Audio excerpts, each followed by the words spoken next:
মদিনার জমিনে ওমর ইবনে খাত্তাব রাদিয়াল্লাহু তাআলা আনহু মসজিদে নববীতে ফজরের সালাতে ইমামতিতে দাঁড়িয়ে গেলেন।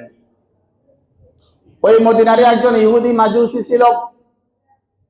একটা সময় এক বিচারের মধ্যে বিচারটা তার পক্ষে না যাওয়ার কারণে ওমরের প্রতি সেই সব সময় ক্ষিপ্ত ছিল। শুধু সুযোগ সন্ধান করতেছে কখন ওমরকে হত্যা করা যায়। ওই দিন ওই ইহুদি মাজুসি ওমর ইবনে খাত্তাব রাদিয়াল্লাহু তাআলা আনহুর পিছনে বরাবর, শীতকালের সময় ছিল, চাদর মোড়া দিয়ে নামাজের মধ্যে দাঁড়িয়ে গিয়েছে। হাতের মধ্যে চাকু ছিল। ফজরের নামাজ আরম্ভ হয়ে গিয়েছে মসজিদে নববীতে। এক রাকাত কমপ্লিট হওয়ার পরে দ্বিতীয় রাকাতে ওই ইহুদি মাজুসি গিয়ে ওমর ইবনে খাত্তাব রাদিয়াল্লাহু তাআলা আনহুর পেটের মধ্যে চাকু মেরে দিয়েছে। ওমর ইবনে খাত্তাব রাদিয়াল্লাহু তাআলা আনহু নামাজ ছেড়ে দিয়েছেন।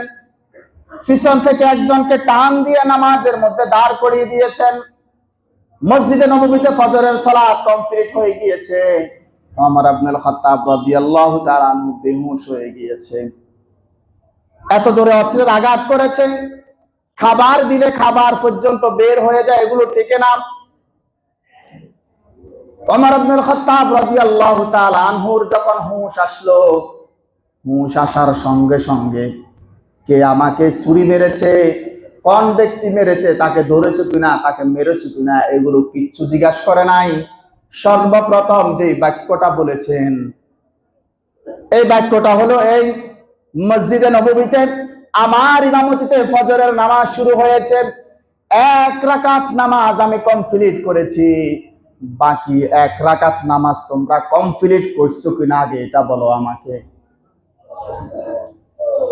কথার ওজনটার পাইছেন? কিচ্ছু পান নাই। ওমর ইবনে খাত্তাব রাদিয়াল্লাহু তাআলা আনহুর এমন জোরে পেটের মধ্যে ফুঁস দিয়েছেন, পেটের চামড়া কেটে নাড়ি বুড়ি পর্যন্ত কেটে গেছে। খাবার দিলে খাবার টিকতেছে না, আবার বের হয়ে যাচ্ছে। এই অবস্থায় ওমর ইবনে খাত্তাব রাদিয়াল্লাহু তাআলা আনহু হুঁশ আসার পরে সর্বপ্রথম যে বাক্য বলেছেন যে মসজিদে নববীতে আমার ইমামতিতে ফজরের নামাজ এক রাকাত কমপ্লিট হয়েছে, দ্বিতীয় রাকাত কমপ্লিট হয়েছে কিনা আগে এটা উত্তর দাও, পরের কথা পরে দেখা যাবে।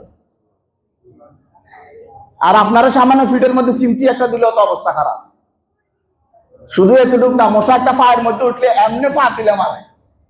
এরকম মুসল্লি আমার এই মসজিদে না, অন্য জায়গায় আছে।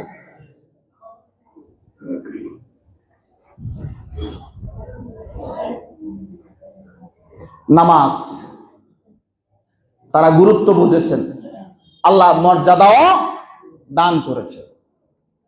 ওয়াল্লাহি আপনি নামাজি, 5 ওয়াক্ত নামাজি হন, অটোওয়ালা হন, ভ্যানওয়ালা হন, যাই কিছু হন, সমাজের একবারে নিম্ন শ্রেণীর ব্যক্তি হন, 5 ওয়াক্ত নামাজ পড়েন, আপনার প্রতি আল্লাহ রাব্বুল আলামিন মানুষের আলাদা নজর, আলাদা একটা সম্মান অবশ্যই দিয়ে দিবেন ইনশাআল্লাহ। বিনিময় কি? নামাজ।